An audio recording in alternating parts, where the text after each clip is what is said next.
Oh, Masya Allah. Oke Pak Husin, terima kasih, Masya Allah. Ya, dari tadi saya ngomong ternyata enggak belum dibunyikan. Oke, saya ulang ya. Ini kaedah yang ke-13, yaitu kaedah ma haruma isti'maluhu haruma ittikhaduhu. Oke. Ini artinya apa yang diharamkan untuk dipakai maka otomatis juga haram untuk disimpan. Kaedahnya maknanya adalah anna syai'al ladzi yahrumu 'alal muslim isti'maluhu fa innahu yahrumu 'alaihi ittikhaduhu wa iqtina'uh lianna dzalika dzari'atan listi'malihi. Sesuatu yang diharamkan bagi seorang muslim untuk digunakan, maka dia juga haram atasnya untuk disimpan. Jadi ittikhad wal iqtina' hadza bima'na wahid ay al-hifdz. Lianna dzalika dzari'atan liistimali. Karena dengan menyimpan itu juga bisa menjadi wasilah atau perantara seseorang akan menggunakan barang yang diharamkan tadi. Jadi ketika seseorang punya barang yang memang haram untuk digunakan, jangan disimpan. Haram untuk disimpan juga, meskipun nggak dipakai tapi disimpan gitu aja di rumahnya, maka itu tetap haram. Kenapa? Karena dengan menyimpan tadi itu akan membuat kita mungkin saja di kemudian hari akan memakainya.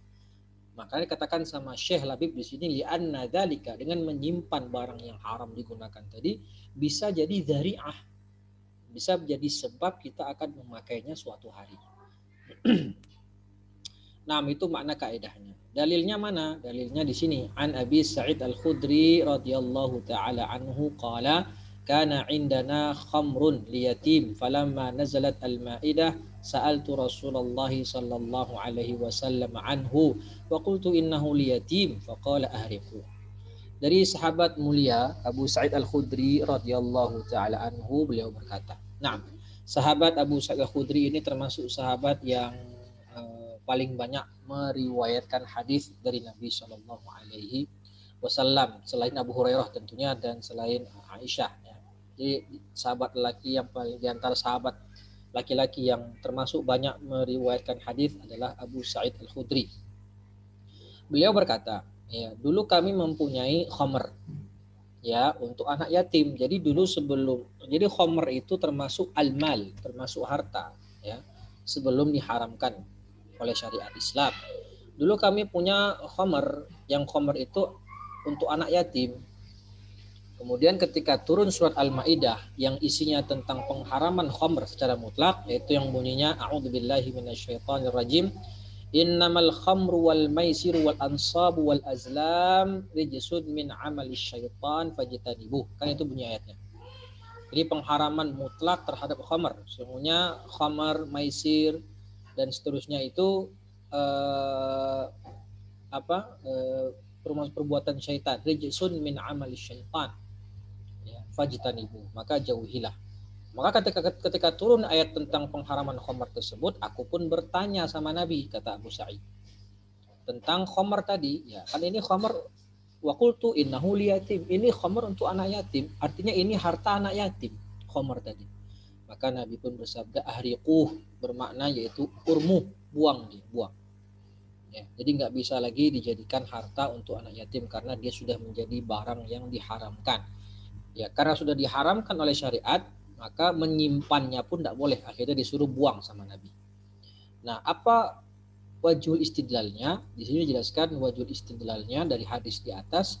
Anna Nabiyya sallallahu alaihi wasallam lam ya'dzan fil ihtifadhi bil khamri ba'da tahrimiha. Ini dia. Nabi Muhammad sallallahu alaihi wasallam tidak mengizinkan kepada si Sa'id, Abu Sa'id, untuk menyimpan khamr setelah khamr tadi diharamkan oleh Allah. Ya. Jadi khamr menjadi haram untuk digunakan, haram untuk dikonsumsi, maka juga dia haram untuk disimpan. Ya. Oke, itu wajhul istidlal, ya, sisi pendalilan dari hadis Abu Sa'id Al-Khudri di atas. Kemudian Syekh membawakan beberapa praktek, ya, beberapa praktek kaidah ini Yang pertama, yahrumu isti'malu aniyatid dhahab. Ya, yahrumu isti'malu aniyatid dhahabi wal fiddah wa yahrumu aidan ittikhadhuha 'alal asah. Haram menggunakan bejana dari emas dan perak. Ya, ini pembahasannya di kitab-kitab fikih ya. Ya, dalam mazhab Syafi'i jelas juga dikatakan di sana haram menggunakan bejana dari emas dan perak. Kemudian karena menggunakannya haram, tentu ittikhadz menyimpannya juga haram. Menurut pendapat yang paling sahih atau al-asah. Ya, kalimat al-asah ini dalam mazhab Syafi'i itu bermakna ada pendapat lain yang sahih. Artinya khilafnya qawi, khilafnya kuat. Ya, jadi ada pendapat lain, yaitu pendapat yang sahih yang mengatakan boleh untuk disimpan. Ya. Ya, tidak boleh digunakan tapi boleh untuk disimpan. Itu pendapat yang sahih. Tapi pendapat yang asah, yang lebih sahih itu haram untuk disimpan berdasarkan kaidah yang sedang kita bahas. Itu yang pertama. Kemudian praktek kaidah yang kedua, yahrumu ittikhadhu alatil ma'azifi wal ihtifadhi biha kal mizmar li'annahu yahrumu isti'maluha. Kemudian penggunaan alat-alat musik, ya, alatul ma'azif itu haram, ya, dan bahkan setahu saya yang termasuk paling keras dalam pengharaman alat-alat musik itu adalah mazhab Syafi'i. Ya. Nah, dikatakan di sini penggunaan alat musik itu haram dipakai. Ya. Seperti apa alat musik? Contohnya sini mizmar. Kal mizmar, ya, seruling, atau alat musik yang lain yang bersenar, gitar, biola, ya, gitar petik yang gede itu, ya, apa namanya itu nggak tahu saya. Ya, pokoknya alat musik yang menghasilkan bunyi, ya, seperti gitar yang bersenar, ya, seruling, ya. Berarti kalau sekarang seperti drum, kemudian gitar, kemudian apa tuh piano, ala kulihal alat-alat musik lah. Rebana gimana rebana Ustaz? Rebana itu dalam mazhab dibolehkan, ya, ada pengecualian, ya, dibolehkan karena memang itu pernah terjadi di masa Nabi dan Nabi tidak mengingkari. Ya, tapi di sini ya yang saya tahu kalau rebana itu dalam mazhab memang ada keringanan, ada pengecualian. Ada yang pernah mengatakan walau alam benar apa tidak itu karena rebana itu ya dia sejatinya apa ya, beda dengan drum gitu ya. Kalau drum itu kan memang dia menghasilkan bunyi yang indah gitu. Nggak tahu saya bedanya gimana. Cuman intinya yang saya tahu kalau rebana memang itu tidak ada pengecualian ya, karena memang pernah di zaman Nabi itu pesta pernikahan atau acara walimah seperti itu pakai rebana. Nah, tapi selain itu ya seruling, drum yang di anak band itu ya, gitar, piano, dan yang semisalnya itu termasuk alatul ma'azif yang diharamkan. Menggunakannya haram, maka menyimpannya pun diharamkan. Dan ini pendapat jumhur ulama. Ya, ini pendapat jumhur ulama dan termasuk pendapat madhab yang paling keras terkait musik itu adalah madhab Syafi'i. Pernah disampaikan juga oleh Ustadz Firanda itu bahwasannya dalam madhab Syafi'i itu kata Imam Syafi'i sendiri ya kalau ada orang mencuri alat musik itu tidak perlu dikenakan hukuman haddus sariqah, potong tangan. Karena dia mencuri barang yang memang diharamkan dalam syariat. Ya, di Kifayatul Akhir juga pernah, saya pernah baca di Kifayatul Akhir itu orang yang suka musik itu bisa dikatakan sebagai orang yang fasik. Ya, sebagai orang yang fasik. Nah, ya. Kemudian yang ketiga, yahrumu 'alal kuffar suknal Hijaz. Di sini suknal Hijaz. Orang kafir itu tidak boleh tinggal di tanah Hijaz. Maksudnya tanah Hijaz di sini adalah Makkah Madinah. Ya, Makkah Madinah. Tidak boleh mereka tinggal di Makkah Madinah. Falau arada kafirun fardun au jahatun an yabniya fihi daran au diyaran walau li ghairi sukna aw istitan fala yajuzu lahu dzalika li anna ma haruma isti'maluhu haruma ittikhaduhu. Nah, tadi kan dikatakan orang kafir tidak boleh atau haram bagi mereka tinggal di dua kota haram, kota suci Makkah Madinah.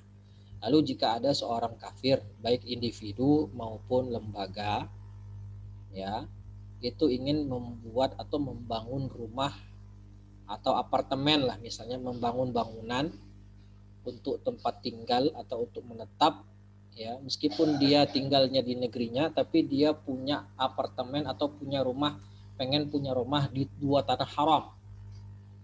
Bagaimana hukumnya? Ya hukumnya nggak boleh juga. Fala yajuz, berdasarkan kaidah ma haruma isti'maluhu haruma ittikhadhu.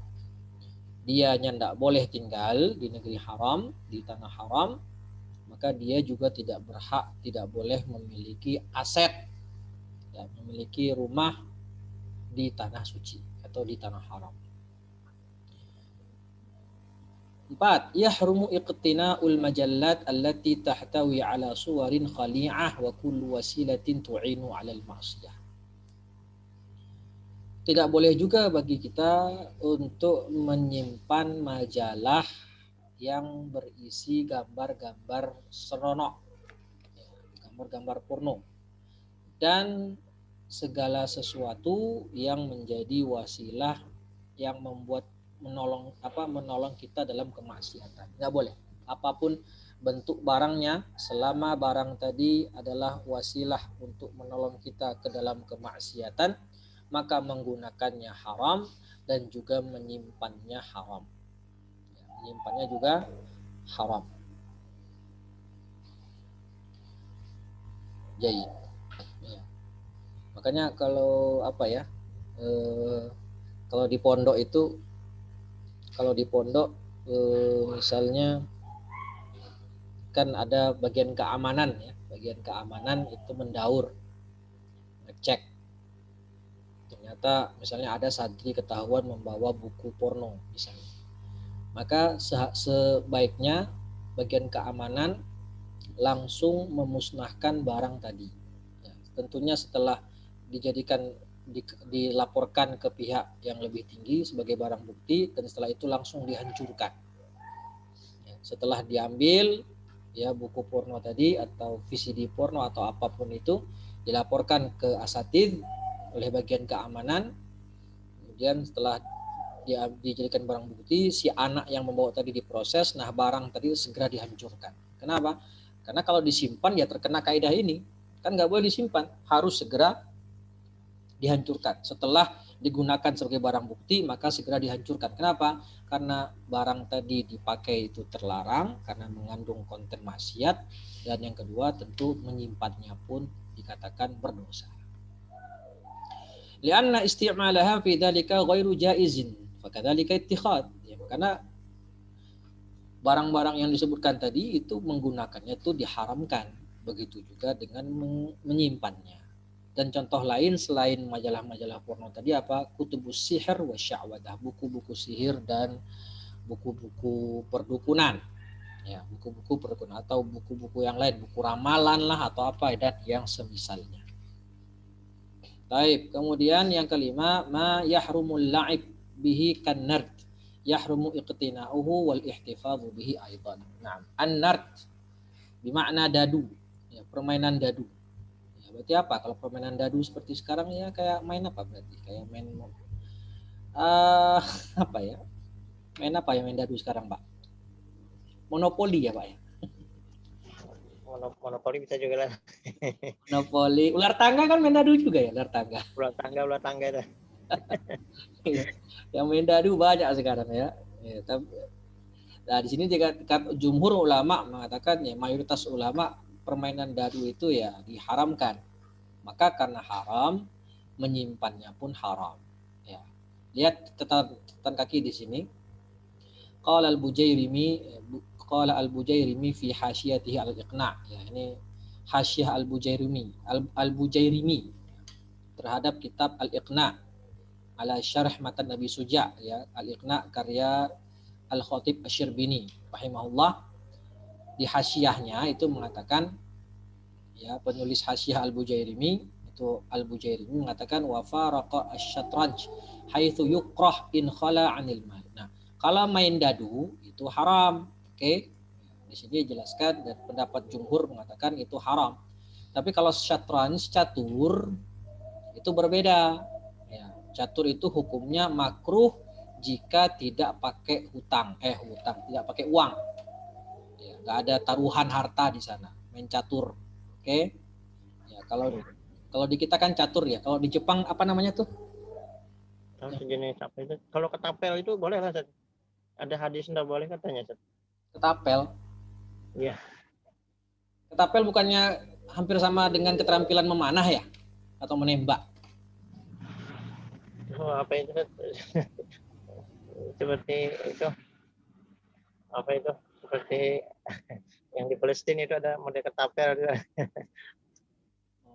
Nggak tahu saya. Tapi kalau kita lihat barangnya kan dia seperti latihan memanah ya, maksudnya menembakkan sesuatu kepada sasaran.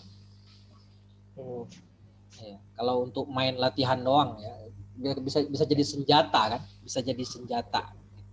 Ya seperti saudara kita di Palestina kan begitu. Tapi nggak tahu saya. Tadi kalau Bapak bilang ada hadisnya, saya nggak tahu. Wallahu a'lam. Nah di sini kita fokusnya catur ya. Catur itu tidak haram, tapi dikatakan makruh kalau ada taruhannya. Oke. Nah, kenapa catur dikatakan makruh? Tidak sampai derajat haram. Ya anna mu'tamadahu al-hisab. Ya. Al-hisabud daqiq wal fikrus sahih fa fihi tashihul fikri wa naw'in minat tadbir. Karena di catur itu ya melatih akal pikiran, mempertajam pikiran kan gitu, mencatur. Ya. Mengasah otak, ya, olahraga otak. Ya. Menajamkan pikiran dan bagaimana cara mengatur strategi. Ya. Dan terkadang bisa saja permainan catur itu orang yang jago catur dia bisa mengatur strategi perang. Begitu. Selama tidak pakai harta, ya, tidak ada taruhan duit di sana.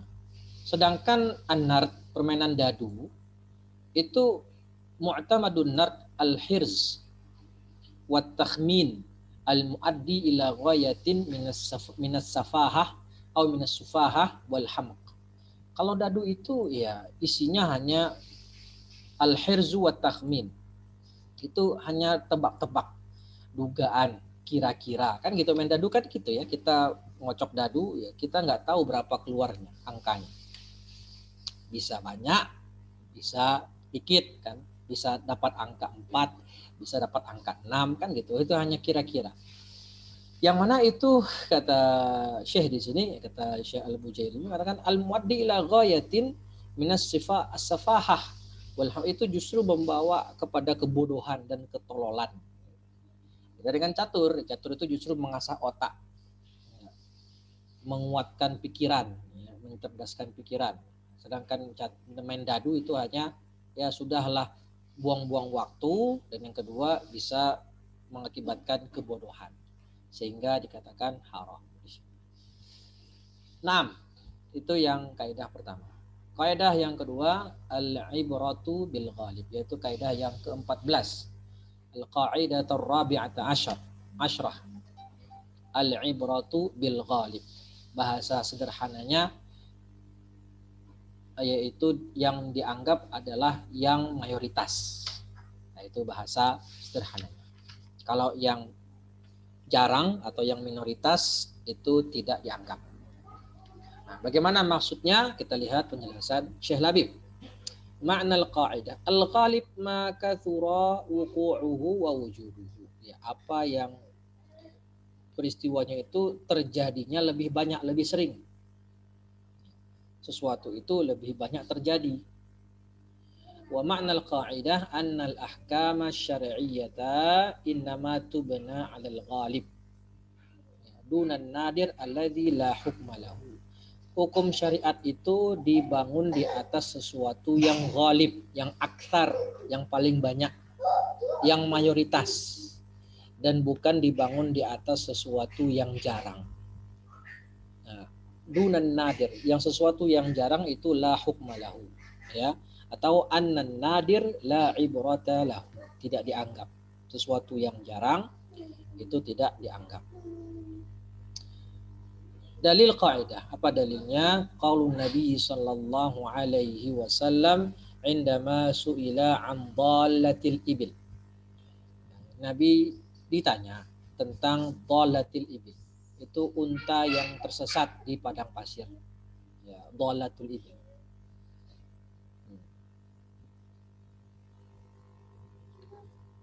Bagaimana? Ya, apakah boleh diambil? Bolehkah diambil sebagai luqatah? Ya, bolehkah ambil sebagai luqatah? Nah, itu maksudnya. Jadi ada unta yang nggak ada pemiliknya, ya, ada di padang pasir gitu tapi tidak punya pemiliknya, tidak diketahui siapa pemiliknya. Apakah boleh diambil sebagai luqatah? Maka Nabi pun menjawab, malaka walaha, da'ha fa inna ma'aha siqa'uha wa hidha'uha. Taridul ma'a wa tar'a syajar fadharha hatta yalqaha rabbuha. Malaka walaha. Utrukha, itu maksudnya. Ya udah tinggalin aja dia, nggak usah dipeduliin itu unta tersesat itu. Ya. Unta yang kehilangan pemiliknya itu biarin aja, malaka walaha, utrukha. Da'ha, biarin aja dia, fa inna ma'aha siqa'uha wa hidha'uha. Dia punya minum, punya tempat minum, cadangan air minum di dalam tubuhnya, dan dia juga punya sepatu hidha. Ya, unta itu kan punya hidha yang ada di bawah kakinya itu. Yang mana dia taridul ma'a wa tar'a syajar. Kalau dia haus dia akan mendatangi sumber air, dan kalau dia lapar dia akan makan rumput-rumput. Dia kalau haus dan lapar dia bisa cari air dan cari makan sendiri. Nah, itu maksudnya. Jadi biarin aja. Artinya unta itu bisa mengurus dirinya sendiri. Nah, maka fadarha, biarin aja dia, cuekin aja, utrukha hatta yalqaha rabbuha. Sampai nanti dia bertemu dengan pemiliknya. Nah, hadis akhrajahul Bukhari wa Muslim.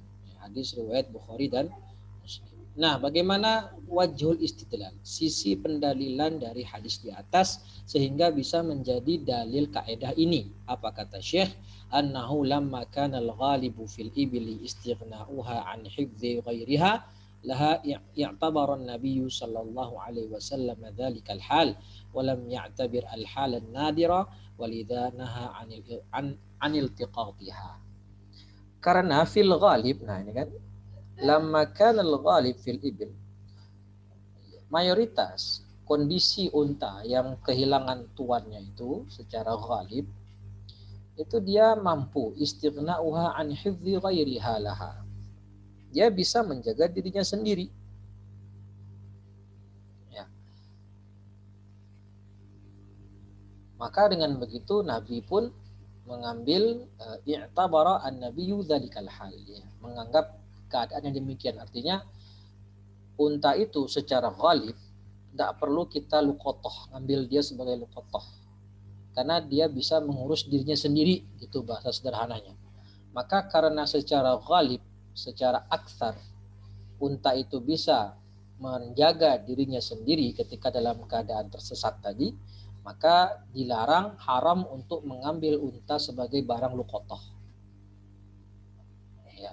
Beda dengan kambing. Nah, kalau kambing kata Nabi ya bisa itu punya, bisa jadi milikmu atau milik temanmu atau dimakan sama serigala. Nah, gitu. Jadi kalau kambing keadaannya berkebalikan dengan unta. Fil ghalib kambing itu tidak bisa menjaga dirinya sendiri. Maka ketika menemukan kambing yang tersesat atau kambing yang tidak memiliki pemilik, maka boleh dijadikan barang luqatah, diambil, iltiqat. Karena kambing fil ghalib ya tidak bisa menjaga dirinya berbeda dengan unta. Maka jadi ada dua hukum yang berbeda. Kalau unta tidak boleh untuk diiltiqat, jadikan luqatah, kambing dibolehkan untuk dijadikan luqatah. Kenapa? Menimbang keadaan ghalib dari masing-masing dua hewan tersebut. Oke, itu maksudnya wajhul istidlal.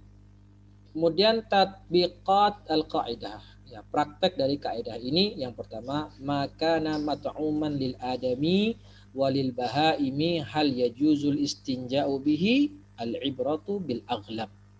Nah, gimana maksudnya nih? Ini berbicara tentang istijmar. Ya, berbicara tentang istijmar, ya, melakukan istinja dengan batu. Nah, batu yang dibolehkan untuk beristinja itu kan adalah al-hajarus syar'i. Al-hajar asy-syar'i. Bagaimana maksud dari al-hajar syar'i? Al-hajar syar'i itu adalah hajar yang jamidun, tahirun, qali'un, ya, ghairu muhtaram. Dia adalah hajar yang jamid, yang keras, bukan yang cair, suci, qali'un, bisa mengangkat najis, dan juga bukan benda yang muhtaram. Nah, kita garis bawahi yang ghairu muhtaram. Berarti kalau beristinja dengan hajar syar'i yang dia sesuatu yang muhtaram, maka nggak sah istinjanya. Seperti apa? Beristinja dengan makanan manusia. Ya, istinja dengan apel atau dengan buah-buahan. Ya, istinja dengan daging ayam. Ya, istijmar ya dalam artian di sini dengan daging ayam. Tidak bisa. Karena itu adalah mat'um. Ya, dan mat'um itu adalah muhtaram. Mat'um lil adami.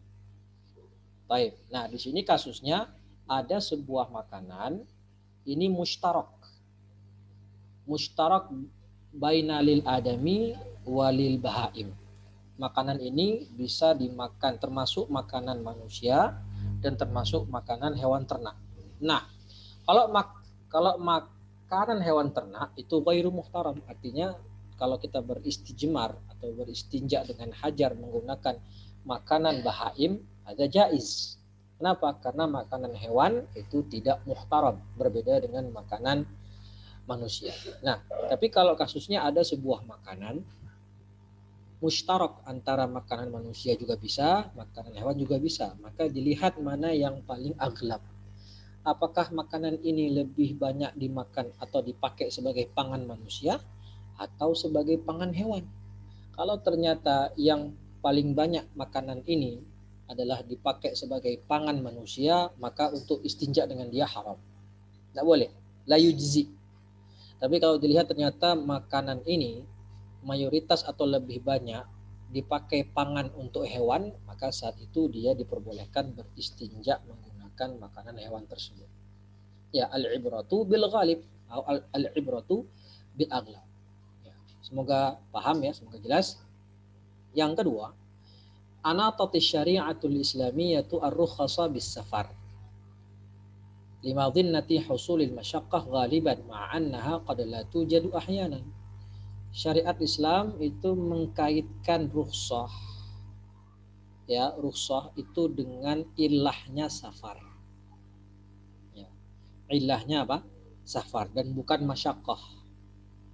Syariat Islam memberikan keringanan bagi orang Islam, bagi kaum muslimin mukallaf itu untuk mengambil beberapa rukhsah. Alasannya apa? Ilahnya kenapa? Karena safar. Karena di safar itu lima dhinnati husulil masyaqqati ghaliban. Secara umum, secara garis besar, secara mayoritas itu safar itu pasti ada terdapat di dalamnya masyaqqah. Memang beberapa keadaan qad la tujad ya. Kadang-kadang memang tidak ada dalam safar itu kesusahan dalam masyaqqah. Tapi aghlabnya ya, mayoritasnya, umumnya yang namanya safar itu terdapat masyaqqah. Sehingga karena aghlabnya safar ada masyaqqah, maka syariat membolehkan mengambil rukhsah saat safar. Dan kita tahu rukhsah saat safar tawil ada 4. Yang pertama al-iftar, berbuka saat siang hari bulan Ramadan, kemudian al-qasru ar-rubaiyah, qasru salat ar-rubaiyah, mengqasar salat 4 rakaat dan menjamak salat, dan yang keempat adalah al-mashu al-khuffain, yang mengusap 2 khuf. Kemudian yang ketiga idza rajat fil baladi umlatan waqa al-aqdu wa lam tubayyan al-umlatul maqsudah humila 'alal aghlab. Nah, kalau ada transaksi jual beli di sebuah negara yang mana di negara tadi memakai 2 mata uang dalam transaksi. Dan ketika ada akad, terjadi sebuah akad. Nah, baik penjual maupun pembeli itu belum menentukan, tidak menentukan mata uang apa yang dipakai. Maka di sini humila 'alal aghlab, maka dibawa kepada mata uang mana yang paling banyak digunakan untuk praktek jual, untuk transaksi di negara tersebut. Ya, misalnya di negara perbatasan ya, kayak di Kalimantan itu, walau alam benar apa tidak ya Pak? Itu kan di Kalimantan perbatasan itu yang sudah berbatasan dengan Malaysia itu katanya mata uangnya sana itu ada rupiah, ada ringgit ya. Benar Pak? Benar nggak Pak Husin? Itu Iya Ustadz, benar ya? ada ringgit juga. Saya pernah tinggal di Sambas karena orang tua dinas di Sambas waktu itu. Jadi pernah mendengar gitu kalau di suatu tempat daerah sana yang sudah mendekati Sarawak itu orang sana mata uangnya dua, mata uang rupiah dan mata uang ringgit. Nah, kalau kasus seperti ini ya tadi contohnya nomor 3 ini, mana yang 1 tahun itu mana yang lebih banyak dipakai, apakah rupiah ataukah ringgit? Nah, ternyata kalau yang banyak dipakai adalah rupiah ya tentu harus pakai mata uang rupiah untuk transaksi. Tapi kalau ternyata yang lebih sering dipakai adalah ringgit, ya tentu yang dipakai adalah ringgit. Nah, humila 'alal aghlab. Yang keempat, anna asma Allah. Nah, ini asma Allah asma Allah Ta'ala allati tutlaqu alaihi ghaliban, ya.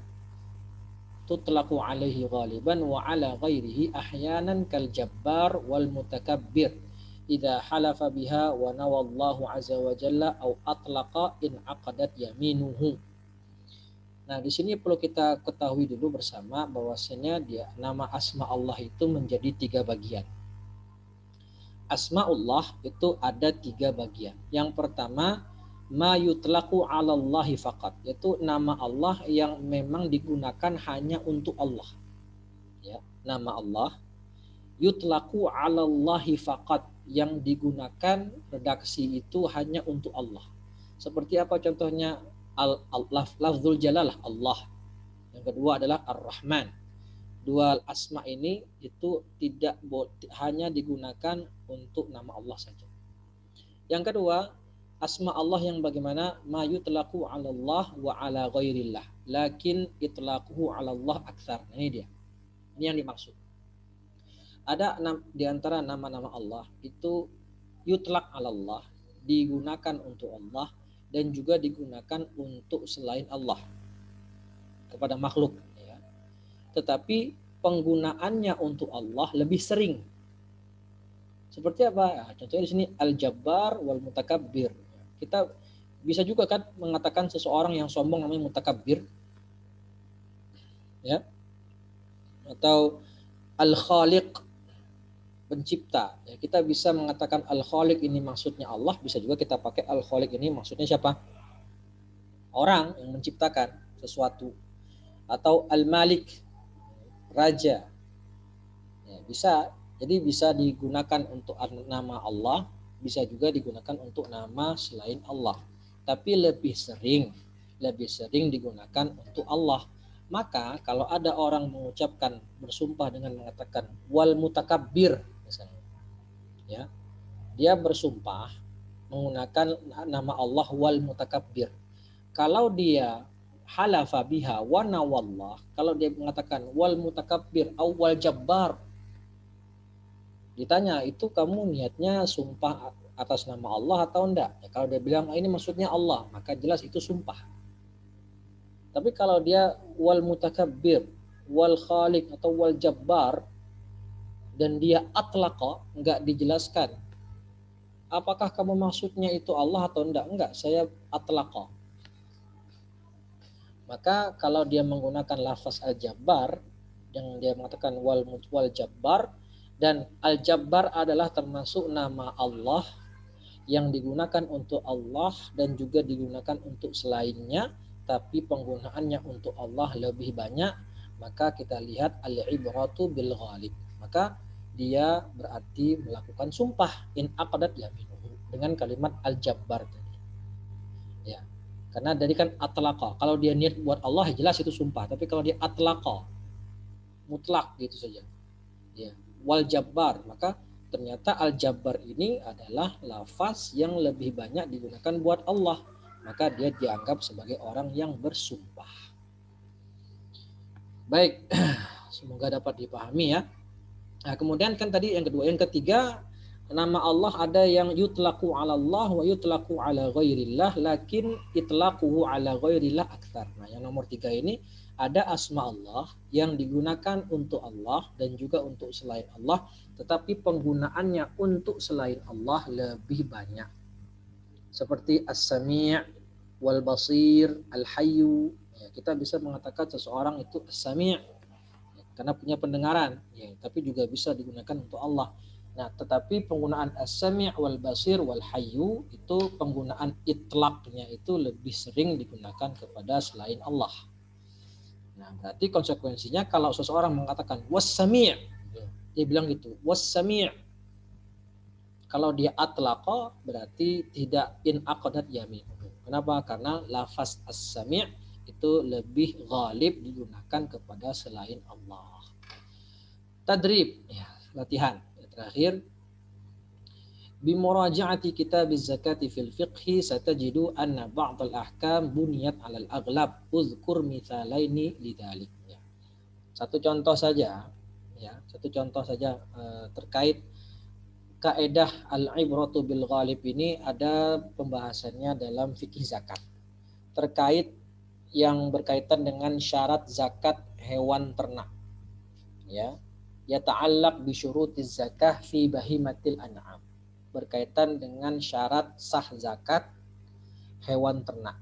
Itu kan dikatakan kalau ya idza kana al insan fil ghalib yashtari al alaf lil bahimah la tajibu fiha zakatu li anna al ibrata bil ghalib.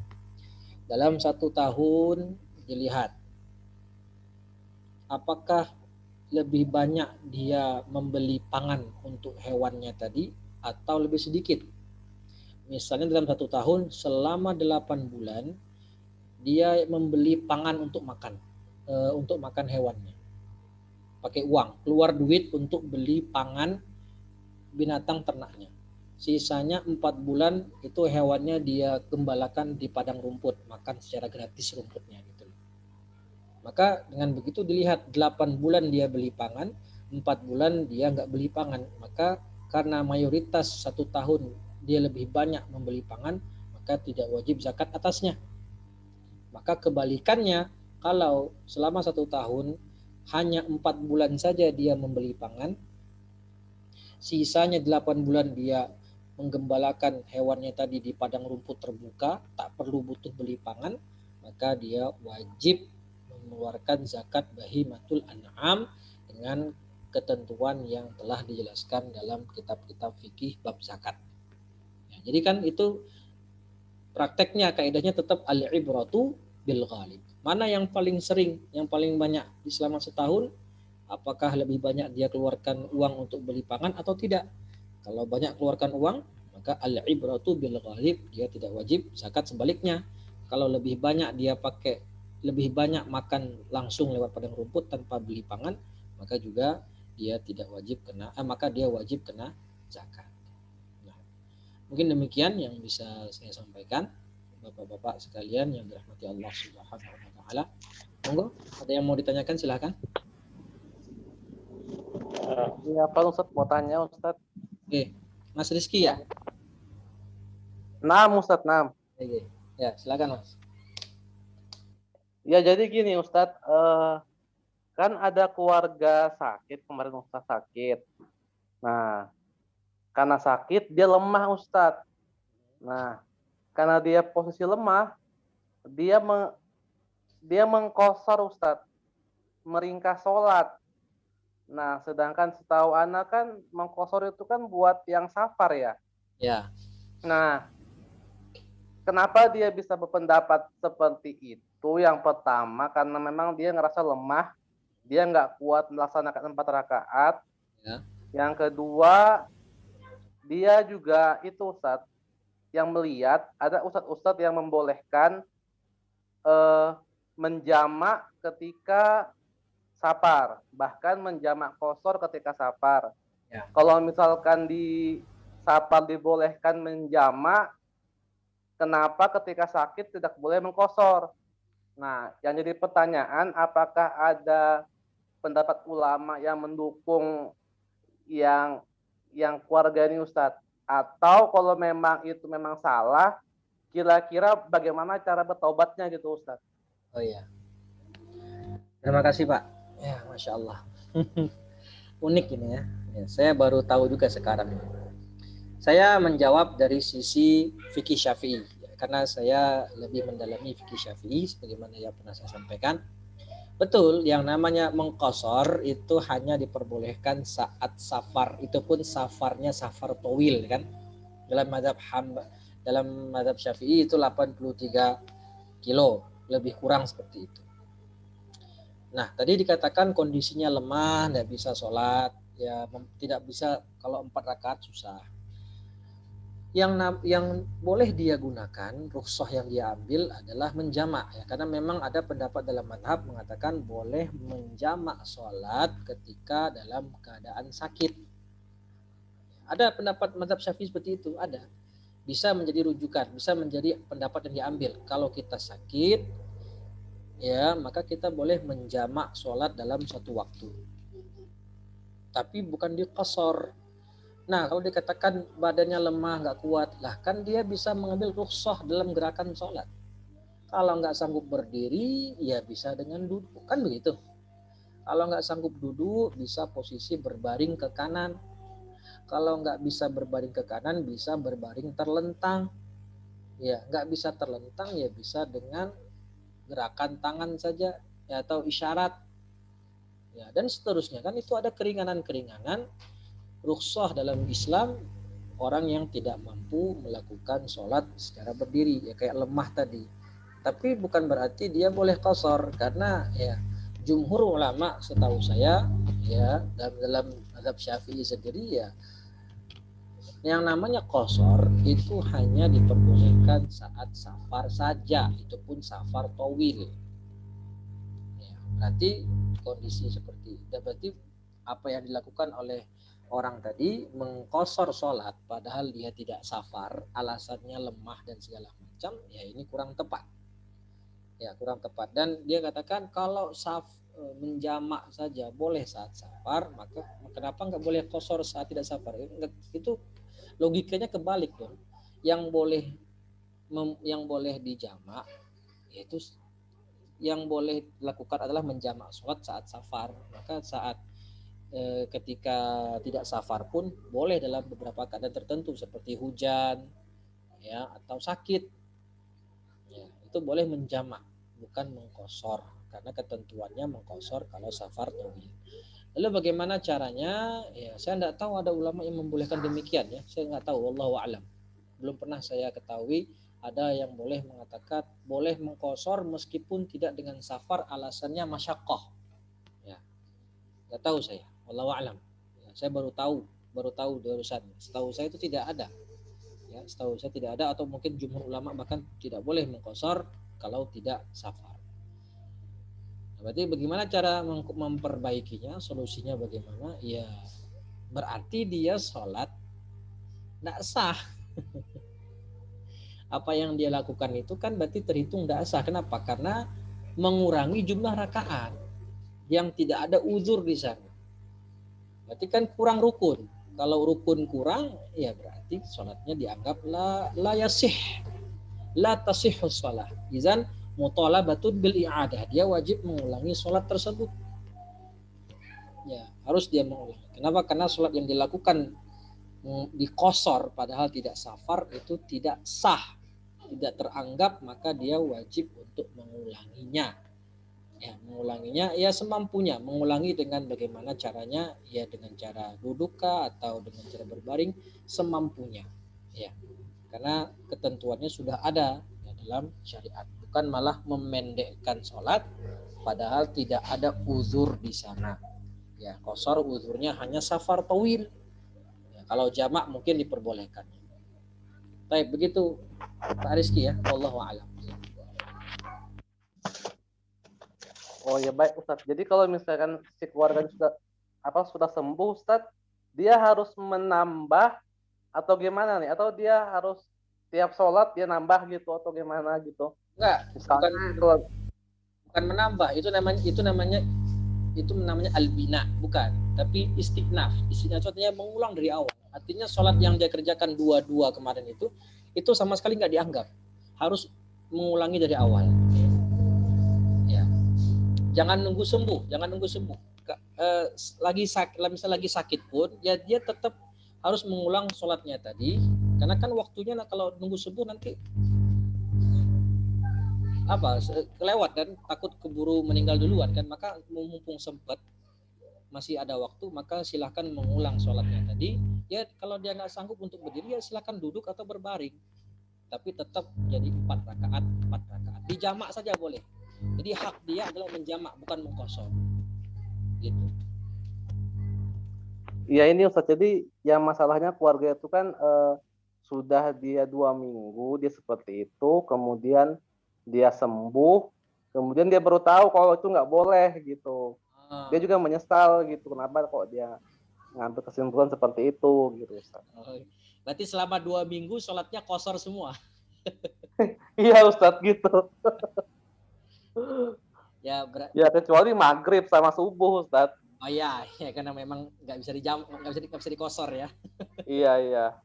Ya, berarti kan kalau 2 minggu masih bisa dikira-kira berarti saya berapa kali sholat yang saya kosor.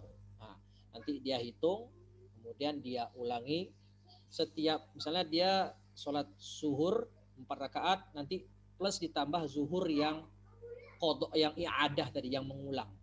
Jadi zuhurnya 2 kali. Zuhur yang waktu adaan dan zuhur yang i'adah ya, atau qadhaan yang mengulang. Bisa dicicil. Berarti 8 gitu Ustaz ya. Apa? Jadi 8 gitu kita ngerjakan sholatnya. Ya, bisa dia cicil tiap hari. Kalau dia nggak kuat sehari langsung dicicil, nggak kuat ya bisa dicicil setiap hari 1 sholat jadi 2 sekaligus gitu. Supaya gitu. Mempermudah. Ya. Gitu caranya. Wallahu a'lam bishawab. Jadi kalau kita sakit itu mending kita diam aja Ustaz ya. Kalau memang nggak bisa berdiri, kita duduk atau baring gitu Ustaz ya. Mending ya. Bahkan kalau memang udah nggak bisa lagi, misalnya orang lumpuh ya, tangannya pun nggak bisa diangkatkan ke atas gitu, ya dengan isyarat mata. Ya bisa dengan isyarat mata. Itu kan termasuk mudah sekali. Hatta kalau mata pun nggak bisa digerak-gerakkan, ya berarti dengan hati. Sampai segitunya, ya. Sampai segitunya Islam memberikan kemudahan. Oh iya, 6 Ustaz. Ya. Jadi bukan malah di korting sholatnya. Iya itu Ustaz, dia pakai itu kan, dia ngelihat kok yang safar kok belajar.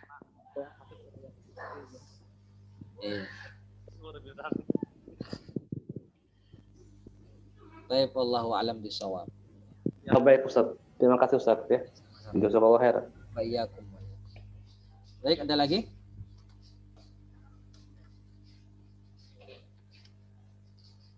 Ya, jika tidak kita tutup, kita akhiri, sudah jam 4.28 kalau di saya ini, sudah 4:30. Kita cukupkan perjumpaan kita pada sore hari ini. Insyaallah kita bertemu lagi Jumat depan di waktu yang sama. Kita tutup dengan bacaan hamdalah dan doa kafaratul majlis. Alhamdulillahirabbil alamin. Subhanakallahumma wa bihamdika asyhadu an la ilaha illa anta astaghfiruka wa atubu ilaih. Billahi taufiq wal hidayah. Wassalamualaikum warahmatullahi wabarakatuh. Waalaikumsalam warahmatullahi wabarakatuh. Fix dah.